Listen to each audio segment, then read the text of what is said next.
नमस्कार। आज सुनेंगे देवउठनी एकादशी व्रत की कथा। कार्तिक मास के शुक्ल पक्ष की एकादशी को देवउठनी एकादशी, देवोत्थान एकादशी, देवउठनी ग्यारस, प्रबोधनी एकादशी आदि नामों से जाना जाता है। इस दिन श्री हरि विष्णु निद्रा से जागते हैं। एक राजा के राज्य में सभी लोग एकादशी का व्रत करते थे।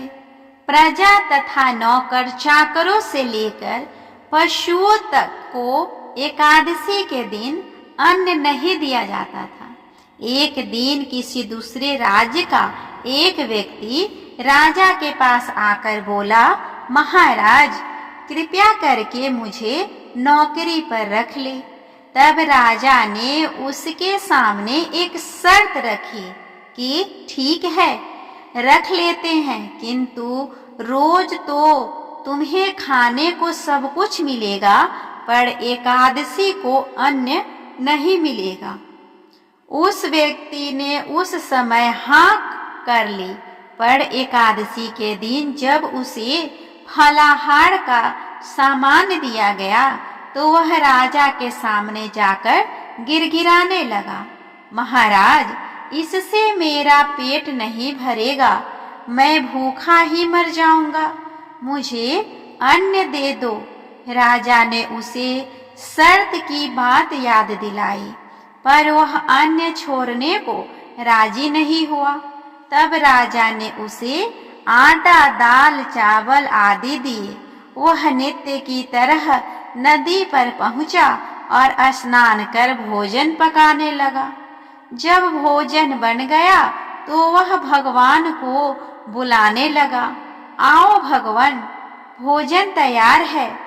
उसके बुलाने पर पीतांबरधारी भगवान चतुर्भुज रूप में आ पहुंचे तथा प्रेम से उसके साथ भोजन करने लगे। भोजनादि करके भगवान अंतर्ध्यान हो गए तथा वह अपने काम पर चला गया। 15 दिन बाद अगली एकादशी को वह राजा से कहने लगा कि महाराज, मुझे 2 गुना सामान दीजिए। उस दिन तो मैं भूखा ही रह गया। राजा ने कारण पूछा तो उसने बताया कि हमारे साथ भगवान भी खाते हैं, इसीलिए हम दोनों के लिए ये सामान पूरा नहीं होता। यह सुनकर राजा को बड़ा ही आश्चर्य हुआ। वह बोला, मैं नहीं मान सकता कि भगवान तुम्हारे साथ खाते हैं। मैं तो इतना व्रत करता हूँ, पूजा करता हूँ, पर भगवान ने मुझे कभी भी दर्शन नहीं दिए। राजा की बात सुनकर वह बोला, महाराज, यदि विश्वास न हो तो साथ रखकर देख ले। राजा एक पेड़ के पीछे छिपकर बैठ गया। उस व्यक्ति ने भोजन बनाकर तथा भगवान को शाम तक पुकारता रहा, परंतु भगवान नहीं आए। अंत में उसने कहा, हे भगवान, यदि आप नहीं आए तो मैं नदी में कूदकर अपने प्राण को त्याग दूंगा। लेकिन भगवान नहीं आए। तब वह प्राण त्यागने के उद्देश्य से नदी की तरफ बढ़ा। प्राण त्यागने का उसका दृढ़ इरादा जान शीघ्र ही भगवान ने प्रकट होकर उसे रोक लिया और साथ बैठाकर भोजन करने लगे। खा पी कर वे अपने विमान में बिठाकर अपने धाम उसको ले गए। यह देख राजा ने सोचा कि व्रत उपवास से तब तक कोई भी फायदा नहीं है जब तक मन शुद्ध न हो। इससे राजा को ज्ञात मिला इससे राजा को ज्ञान हुआ। वह भी मन से व्रत उपवास करने लगा और अंत में स्वर्ग को प्राप्त हुआ। इसी तरह हम प्रबोधिनी एकादशी से जुड़े दूसरे कथा को सुनते हैं। एक राजा था, उसके राज्य में एक प्रजा सुखी थी। एकादशी को कोई भी अन्न नहीं बेचता था, सभी फलाहार रहते थे। एक बार भगवान ने राजा की परीक्षा लेनी चाहिए। भगवान ने एक सुंदरी का रूप धारण किया तथा सड़क पर बैठ गए। तभी राजा उधर से निकला और सुंदरी को देख चकित रह गया। उसने पूछा, हे सुंदरी, तुम कौन हो और इस तरह यहाँ क्यों बैठी हो? तब सुंदर स्त्री बने भगवान बोले, मैं निराश्रिता हूँ। नगर में मेरा कोई जाना पहचाना नहीं है, किसी से सहायता मांगो। राजा उसके रूप पर मोहित हो गया था। वह बोला, तुम मेरे महल में चलकर मेरी रानी बनकर रहो। सुंदरी बोली, मैं तुम्हारी बात मानूंगी, पर तुम्हें राज्य का अधिकार मुझे सौंपना होगा। राज्य पर मेरा पूर्ण अधिकार होगा। मैं जो भी बनाऊंगी तुम्हें खाना पड़ेगा। राजा उसके रूप पर मोहित था, अतः उसने उसकी सभी शर्तें स्वीकार कर ली। अगले दिन एकादशी थी। रानी ने हुक्म दिया कि बाजारों में अन्य दिनों की तरह अन्न बेचा जाए। उसने घर में मांस मछली आदि पकवाएं तथा परोसकर राजा से खाने के लिए कहा। यह देखकर राजा बोला, रानी, आज एकादशी है, मैं तो केवल फलाहार ही करूंगा। तब रानी ने शर्त की याद दिलाई और बोली, या तो खाना खाओ, नहीं तो मैं बड़े राजकुमार का सिर काट लूंगी। राजा ने अपनी स्थिति बड़ी रानी से कही तो बड़ी रानी बोली, महाराज, धर्म न छोड़े, बड़े राजकुमार का सिर दे दे। पुत्र तो फिर भी मिल जाएगा, धर्म नहीं मिलेगा। इसी दौरान बड़ा राजकुमार खेल कर आ गया। माँ की आंखों में आंसू देखकर वह रोने का कारण पूछने लगा, तो माँ ने उसे सारी वस्तु स्थिति बता दी। तब वह बोला, मैं सिर देने के लिए तैयार हूँ, पिताजी के धर्म की रक्षा होगी। राजा दुखी मन से राजकुमार का सिर देने को तैयार हुआ तो रानी के रूप से भगवान विष्णु ने प्रकट होकर असली बात बतलाई। राजन, तुम इस कठिन परीक्षा में पास हुए। भगवान ने प्रसन्न मन से राजा से वर मांगने को कहा तो राजा बोला, आपका दिया सब कुछ है, हमारा उद्धार करे। उसी समय वहां एक विमान उतरा।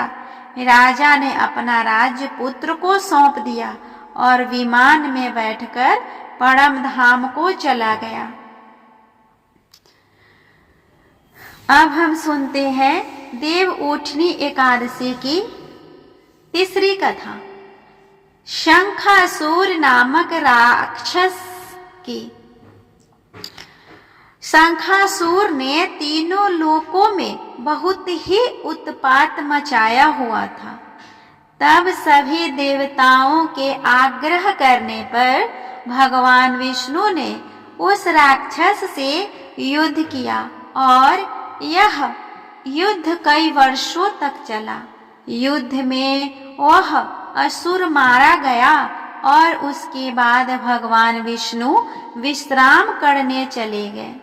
कार्तिक शुक्ल एकादशी के दिन भगवान विष्णु की निद्रा टूटी थी और सभी देवताओं ने भगवान विष्णु की पूजा की थी। शिव महापुराण के अनुसार पौराणिक समय में दैत्यों का राजा दंभ हुआ करता था। वह बहुत बड़ा विष्णु भक्त था। कई सालों तक उसके यहाँ संतान नहीं होने के कारण उसने शुक्राचार्य को अपना गुरु बनाकर उनसे श्री कृष्ण मंत्र प्राप्त किया। यह मंत्र प्राप्त करके उसने पुष्कर सरोवर में घोर तपस्या की। भगवान विष्णु उसकी तपस्या से प्रसन्न हुए और उसे संतान प्राप्ति का वरदान दे दिया। भगवान विष्णु के वरदान से राजा दंभ के यहाँ एक पुत्र जन्म लिया। इस पुत्र का नाम शंखचूर रखा गया। बड़ा होकर शंखचूर ने ब्रह्मा जी को प्रसन्न करने के लिए पुष्कर में घोर तपस्या की। उसकी तपस्या से प्रसन्न होकर ब्रह्मा जी ने उसे वरदान मांगने को कहा। तब शंखचूर ने वरदान मांगा कि वह हमेशा अजर अमर रहे, वह कोई भी देवता उसे नहीं मार पाए। ब्रह्मा जी ने उसे यह वरदान दे दिया और कहा कि वह बदरी वन जाकर धर्मध्वज की पुत्री तुलसी जो तपस्या कर रही है उससे विवाह कर ले। शंखचूर ने वैसा ही किया और तुलसी के साथ विवाह के लिए विवाह के बाद सुखपूर्वक रहने लगा। उसने अपने बल से देवताओं, असुरों, दानवों, राक्षसों, गंधर्वों, नागों, किन्नरों, मनुष्यों तथा त्रिलोकी के सभी प्राणियों पर विजय प्राप्त कर लिया। वह भगवान श्री कृष्ण का परम भक्त था। शंखचूर के अत्याचारों से सभी देवता परेशान होकर ब्रह्मा जी के पास गए और ब्रह्मा जी उन्हें भगवान विष्णु के पास ले गए। भगवान विष्णु ने कहा कि शंखचूर की मृत्यु भगवान शिव के त्रिशूल से ही होगी, अतः आप उनके पास जाएं। भगवान शिव ने चित्ररथ नामक गण को अपना दूत बनाकर शंखचूर के पास भेजा। चित्ररथ ने शंखचूर को समझाया कि वह देवताओं को उनका राज्य लौटा दे, परंतु शंखचूर ने मना कर दिया और कहा वह महेश्वर से युद्ध करना चाहता है। भगवान शिव को यह बात पता चली तो वह युद्ध के लिए अपनी सेना लेकर निकल पड़े। इस तरह देवता और दानवों में घमासान युद्ध हुआ, परंतु ब्रह्मा जी के वरदान के कारण शंखचूर को देवता नहीं हरा पाए। भगवान शिव ने शंखचूर का वध करने के लिए जैसे ही अपना त्रिशूल उठाया तभी आकाशवाणी हुई कि यह जब तक शंखचूर के हाथ से श्री हरि का कवच है और उसकी पत्नी का सतीत्व अखंडित है, तब तक इसका वध असंभव है। आकाशवाणी सुनकर भगवान विष्णु वृद्ध ब्राह्मण का रूप धारण कर शंखचूर के पास गए और उससे श्री हरि कवच दान में मांग लिया। शंखचूर ने वह कवच बिना किसी संकोच के दान कर दिया। इसके बाद भगवान विष्णु शंखचूर का रूप बनाकर तुलसी के पास गए।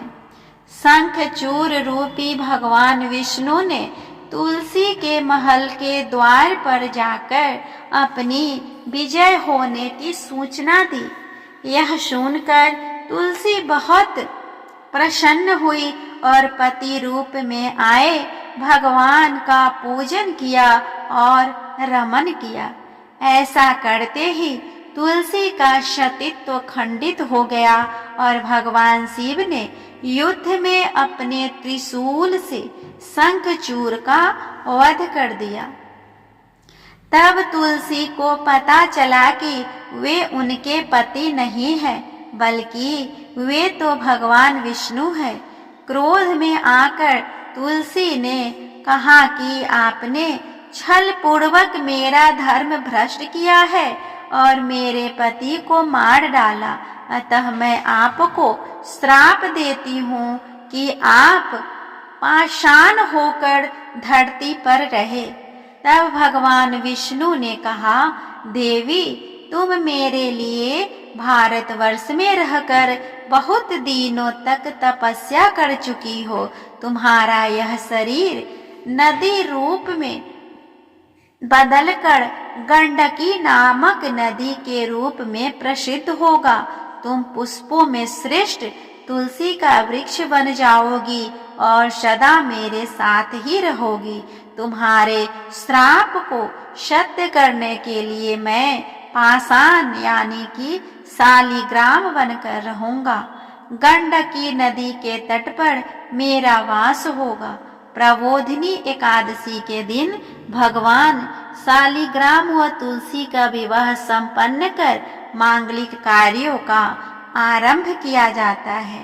हिंदू धर्म मान्यता के अनुसार इस दिन तुलसी शालिग्राम विवाह करने से अपार पुण्य की प्राप्ति होती है। आइए अब हम जानते हैं देव उठनी एकादशी पूजा की विधि। देव उठनी एकादशी के दिन व्रत करने वाली महिलाएं या पुरुष प्रातः काल में स्नान आदि से निवृत्त होकर आंगन में चौक बनाए। तत्पश्चात भगवान विष्णु के चरणों को कलात्मक रूप से अंकित करें। फिर दिन के तेज धूप में विष्णु के चरणों को ढक दे।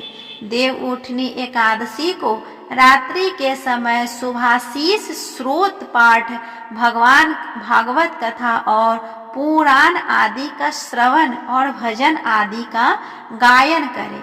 घंटा, शंख, मृदंग, नगारे और वीणा बजाए। विविध प्रकार के खेल कूद, लीला और नाच आदि के साथ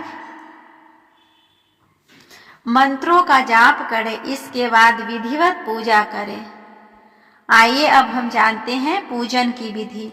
पूजन के लिए भगवान का मंदिर अथवा सिंहासन को विभिन्न प्रकार के लता, पत्र, फल, पुष्प और वंदन बाण आदि से सजाए। आंगन में देवोत्थान का चित्र बनाए। तत्पश्चात फल, पकवान, सिंघाड़े, गन्ने आदि चढ़ाकर डालियां से ढक दे तथा दीपक जलाए। विष्णु पूजा या पंचदेव पूजन विधान अथवा रामार्चन चंद्रिका आदि के अनुसार श्रद्धा पूर्वक पूजन तथा दीपक कपूर आदि से आरती करे। इसके बाद पुष्पांजलि चढ़ाए। तत्पश्चात प्रार्थना करे। साथ ही प्रहलाद, नारद, पाराशर, पुंडरीक, व्यास, अम्बरीश, शुक, शौनक आदि भीष्मादि भक्तों का स्मरण करके चरणामृत, पंचामृत व प्रसाद वितरित करे। तत्पश्चात एक रथ में भगवान को विराजमान कर स्वयं उसे खींचे तथा नगर, ग्राम एवं गलियों में भ्रमण करवाएं।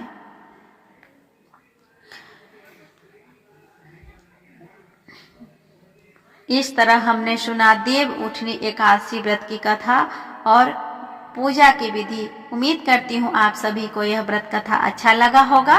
कैसा लगा प्लीज कमेंट करके बताएं और अगर अच्छा लगे तो कमेंट बॉक्स में राधे कृष्णा लिखना ना भूलें। साथ ही मेरे चैनल को सब्सक्राइब कर ले और वीडियो को भी लाइक शेयर कर ले ताकि जब भी इस तरह का वीडियो अपलोड करूँ उसका नोटिफिकेशन सबसे पहले आपको मिले। धन्यवाद।